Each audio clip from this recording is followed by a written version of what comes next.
Right, so today's going to be a little bit of a different one. I have 4 brand new products and 0 script. The hat comes on, the script goes out the window, mainly due to the fact that I've had that many products to review that I just simply haven't got any content ready, but the launch is today and you guys need that juicy information. Back to the glory years when I used to film in a shed with no script. Yes. So, all 4 products are from Xiaomi. We have the Xiaomi 12 Pro, the Xiaomi Buds 3T Pro, the Xiaomi Watch S1, and S1 Active. Let's dive. So I do have some information up off screen, so if I am looking up there, then you'll know why. First of all, look at this. They sent this as well. That's pretty cool, isn't it? Master every scene.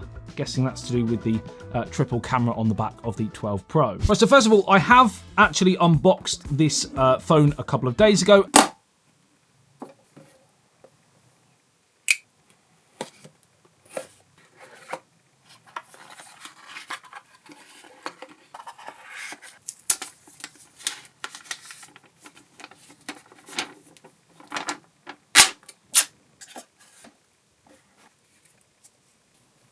And I've kind of been playing around with it, so I can kind of give you my first impressions.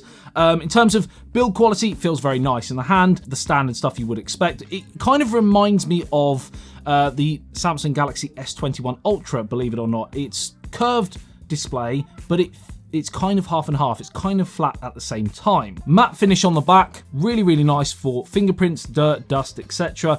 Doesn't really appear to show, but weirdly, you're probably thinking, information on the 12 Pro has been around for a while now. Why haven't you spoken about it until now? Embargoes across the globe are very, very strange. We know a lot of the information already, but quite simply, we couldn't share anything with you until now, till today, which is the global release. So that display is a 120Hz panel. It is AMOLED and it's 6.73 inches. Peak brightness of 1500 nits, and we also have 480Hz touch sampling rate and a contrast ratio of 8 million to 1. So again, display absolutely gorgeous. Gorgeous. High pitch. WQHD Plus, and it is LTPO, so it can change that refresh rate to sort of reserve battery if you're viewing something that doesn't need a high refresh rate, a photo for example. Now that battery is 4600 mAh, which isn't the biggest we've seen. I think for the size, maybe we could have fitted a 5000 mAh for example, but in the couple of days that I've been using it, it's been decent. Not the best, but decent. If you want to see a battery drain test, for example, let me know in the comments, and I'll try and do that compared to the S22 Ultra, OnePlus 10 Pro, which I may or may not have coming very soon, iPhone 13 Pro Max, etc. Now also with this phone, we have, if I can find it, this here 120 watt hypercharge. If you'd come to me a month ago, 6 weeks ago, I would have said this seems absolutely incredible, right? Now, subsequently, we've had charging technologies from Realme and Oppo, 240 watt fast charging, which it kind of blows this out of the water a little bit, but nevertheless, it is still fantastically quick. You also have 50 watt wireless charging and 10 watt reverse wireless charging. Now, in terms of performance, we have the classic flagship Snapdragon 8 Gen 1, pretty much the best you can get right now on Android. And this is combined with, on my unit, 12 gigabytes of RAM and 256 gigabytes of storage. Kind of seems to be fairly standard, again, across the flagship market. Now, the sound is by popular company Harman Kardon, and it's got quad speakers, and I'll give you a little speaker test right now. Apologies for the dancing. That is hideous.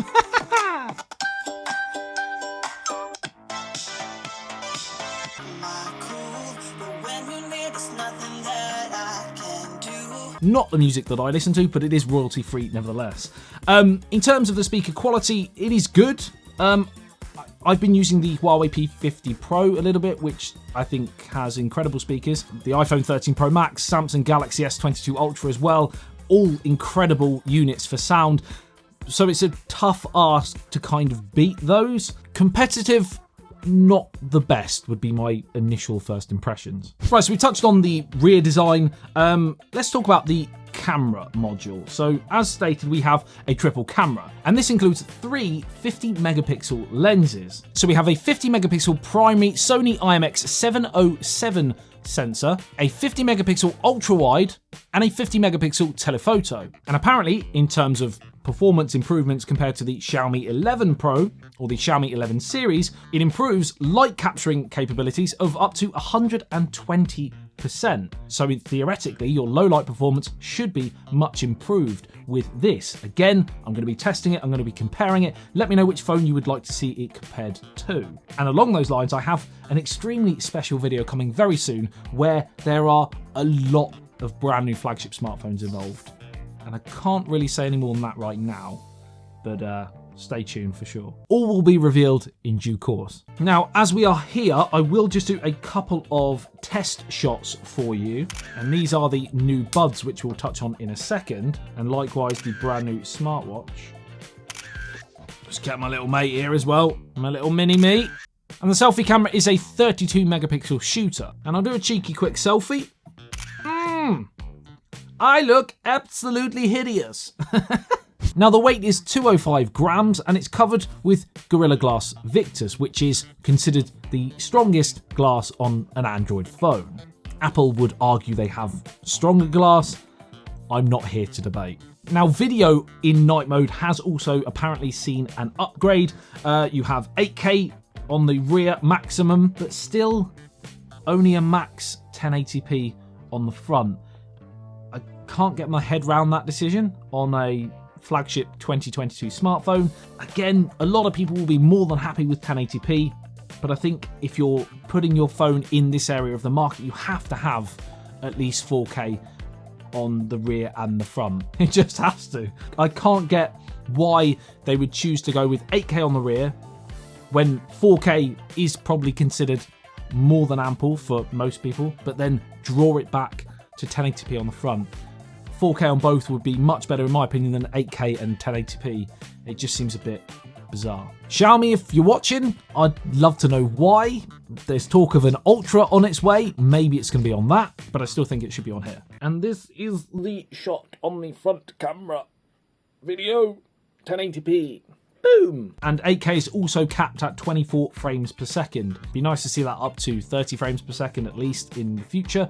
But yeah, currently just 24. And this phone is running with Android 12 with MIUI 13 over the top. With that, you kind of have a fuse between Android and iOS almost. You have your scroll down from the top right hand side, which gives you your Wi-Fi, auto brightness, all your settings there. Swipe down from the left gives you your notification panel. You can then switch between the two by swiping across if you want to change and go to the other one. Not quite sure how I feel about that. Again, you have either the choice of having just your home screen apps or a app drawer where you can swipe up from the bottom to go to the rest of your apps. Now, one thing that I haven't been a fan of for quite a long time with Xiaomi software is the settings section. It just feels a bit budget for me. When you look at other Android devices, the icons more than anything. If you look at One UI from Samsung, if you look at stock Android, if you look at Huawei's MIUI, they just look a little bit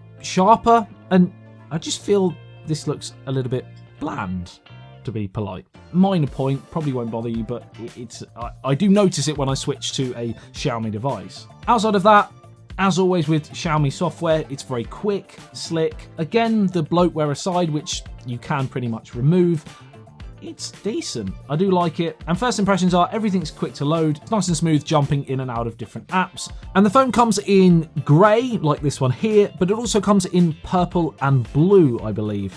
I've not seen them. It'd be nice to see how they look. Let me know in the comments what you prefer. You will have probably seen them by the time you're watching this video. Which one would you go for? So a couple more things to talk about with regards to the Xiaomi 12 Pro. But before that, we're going to jump onto the earbuds, which they're launching as well. The Buds 3T Pro.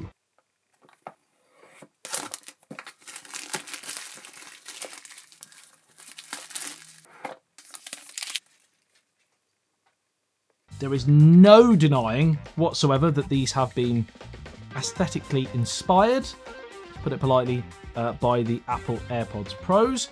How many ways can you design a pair of earbuds? I suppose you could argue, but Xiaomi do have a track record compared to other Android manufacturers of going very heavily on that sort of idea. I mean, look at the packaging alone for that watch. But to be honest, it's the performance that counts in my opinion. That's my other watch that's beeping. I've been using these the last maybe 24 hours, and I've got some pros and cons already. Firstly, the controls. Again, very similar to the AirPod Pros. You have kind of a haptic feedback on the stem that you press to control them. A simple press is play pause, double tap to skip forwards, triple tap to go back, and press and hold to go from noise cancelling to transparency and off as well. So you've got 3 different modes there. I have noticed that, I don't know whether you can change this setting, but it does feel definitely that the haptics aren't strong enough, in my opinion. It doesn't feel, it's hard to know whether you've actually pressed it or not. There's a very, very light sensation when you press it. I think it needs to be stronger. I think you need to feel like, I feel like I'm kind of not doing it properly. But that aside, the comfort, they fit very snug in my ear. This is obviously very subjective. Everyone's ear is different. I generally don't have too many problems with earbuds. Maybe I have the perfect ears for bragging. Oh, Mr. Good Ears, right? They may look horrific, but they fit earbuds pretty well. But in terms of sound quality, there's kind of, again, pros and cons. I feel that it could be, again, you may be able to change the settings. I haven't had long enough to play around with it, but it feels like the bass could be punchier. Not bad, but just it feels like there could be a bit more oomph to it. But the mids, highs, the vocals, they sound very crisp and clear, and it's certainly loud enough. I mean, you can get some serious volume with very, very little, if any, distortion, which is great. Yeah, I just wish there was a little bit more punch to that bass area. Let me know in the comments if there is a way of changing the settings. Some of the specs for these bad boys include, so we've got a 10mm dual magnet dynamic driver. They support LHDC 4.0 audio codec, and they feature up to 40 dB hybrid active noise cancellation. Also, in terms of connectivity, you have Bluetooth at 5.2, you have a work distance of 10 meters, and if you're pairing them with a Xiaomi phone, not sure whether it's across the board on Android, I think it might just be Xiaomi devices, you have a special animation, again very similar to the AirPod Pros when you do it on an iPhone, where you have a pop-up for quick pairing. Again, more info on my Twitter and Instagram in the coming days, but let's jump onto these 2 watches. So as I said, we have the Watch S1 here and the S1 Active here.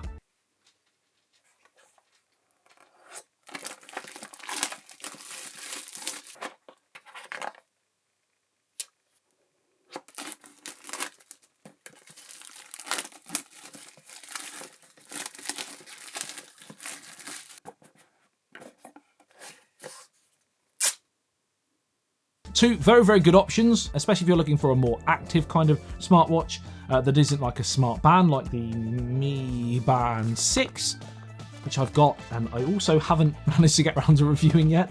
Probably do a little Instagram reel or YouTube shorts, 1 minute short video on that unboxing. Stay tuned for that as well. Just content. Doesn't matter what it is, just content. As long as it helps you, of course. Now, personally, in terms of aesthetics, this reminds me of the Amazfit line of watches that when they were kind of, I'm not sure whether they're actually still together with Xiaomi or not, but when it was the Xiaomi Amazfit line, they came out looking a lot like this. And to be honest, in terms of active wear, not a problem with that. Don't mind it at all. Very light, also very comfortable to wear. And we have a 1.43-inch AMOLED face, and that is actually the same on both. So they are very, very similar sizes. Now, as much as I like the look of both of them, I personally, if you're going to go with one standard and one active, I would have possibly gone with the standard one looking slightly more traditional. It still feels a little bit of an active watch. The strap, for example, has this kind of sweat-resistant, rubbery texture to it, kind of meant to look like leather, but and that's nice. But the watch face, it feels quite light again. I personally would have preferred to have seen something a bit beefier, a bit more premium feeling. That's not to say it feels cheap, but compared to the Fossil Gen 6, for example, which is the one that I'm personally using at this moment in time, I mean, there's no comparison over which one looks like a dressier watch. I think if you're going to offer 2 options, make one very active like this, and then make one slightly more. This is kind of like, feels like a halfway house. And in that sense, maybe they should have had 3 options, or skip this one and have one much more premium. That's just me. You may not think that. You have all-day heart rate and SpO2 monitoring, very standard in the smartwatch scene now, but important nevertheless. Nice to see it there. Sapphire glass on that with a PPI density of 326 and a brightness of up to 450 nits. Over 200 watch faces, customizable UI. Strap colors include fluoro rubber, silver and black. And you also have leather, blue, black, and brown. Bluetooth 5.2, again, this works with Android 6 or above and iOS 10 or above. So you can pair this with your iPhone if you wanted to. 3-axis accelerometer, 3-axis gyroscope. You also have a geomagnetic sensor, an air pressure sensor, an ambient light sensor, and dual band multi-system GPS. 470 mAh battery on the S1 and S1 Active, which gives you a standby time of around 12 days. So this is definitely along the lines of non-Wear OS, which generally has a battery life of 1 to 2 days. There's also 117 fitness modes, dual band multi-system GPS. You do also have NFC payment and voice assistant. So more things, more features. Nice. And as far as I can see, again, just looking at the notes I've got in front of me, that's the same for this. They're both pretty much identical in terms of specs. It's just the design that is different. I'm sure I've probably got something wrong in there. I'm sure something else that is different. Let me know in the comments when you find that. I think the wireless charging is only available on the standard S1, actually. I think that might be one of the only things that's different. So yeah, just briefly jumping back to the 12 Pro here. I think this is another very, very solid addition of this line of flagship smartphones from Xiaomi. I know there's a lot of rumours about a possible Ultra device coming. We saw that last year, it came later. I don't know why they do that personally. I think it's confusing, especially if you went out and bought this and you really loved it, but then the Ultra came out and you thought, maybe I wish I'd gone with that one. I personally would like to see them do it together. I don't think it's necessarily fair on you. They might argue it keeps things nice and fresh and they keep their name in the lights, so to speak, in terms of marketing. So, you know, other manufacturers do it with colours. Apple, for example, have just brought out the green edition of the iPhone. It's probably along those lines, but in terms of the overall phone, it's an impressive unit. I'm actually going to be using it, as my SIM card is now in it, going to be using it over the next week or so, and I will keep you updated on that. Personally, if you're not sure, I would wait until possibly an Ultra comes out, and then you will know for sure. You can always then get this afterwards, but definitely while the rumours are there, I would maybe wait. But if you desperately do need a new smartphone, and you love Xiaomi as a brand, you like this product, then I don't think you're going to be disappointed. It's a very, very all-round competitive camera. The display is right up there at the top of its game, and the build and look and software are all, if that's your thing, subjectively great. Like I said, I've got a massive, massive comparison video with all of the top flagships around right now coming very, very soon, so subscribe for that. Like this video if you enjoyed it and found it helpful, and of course, as always, if any of the information I've provided today is utter mumbo jumbo, let me know in the comments and I will put a pinned comment to correct myself and say this is what it should have been. I'm an idiot. I've got nothing left. My ad-lib is dead. So I'm going to leave it there. If you've got any burning questions, hop over to my Twitter and Instagram and I will try and answer them the best I can. As soon as I can, I'll love you and leave you. I'll see you in the next one.